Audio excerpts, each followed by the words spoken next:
May paparating na naman ngang super typhoon. Paano ba kami nagpe-prepare? Sinisimulan natin yan sa basic necessities. Wala nang laman yung pantry namin. Kaya it's time na umalis muna at mag-grocery. Tamang-tama ang schedule. Sobrang daming ang namimili dahil naghahanda rin sa paparating na bagyo.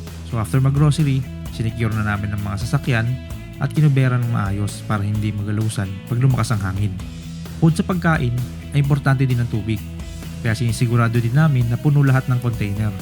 Meron din kaming DIY na auto-refill water tank na laging puno para sa ganitong klase ng sitwasyon.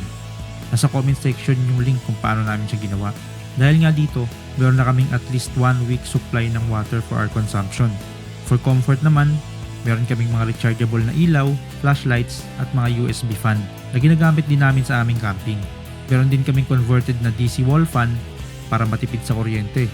Kayang tumagal ng halos 1 linggo pag nakakonect sa aming power station. Full charge na din ang aming mga power banks at power station na kayang mag-supply sa amin ng at least 3 days worth of electricity.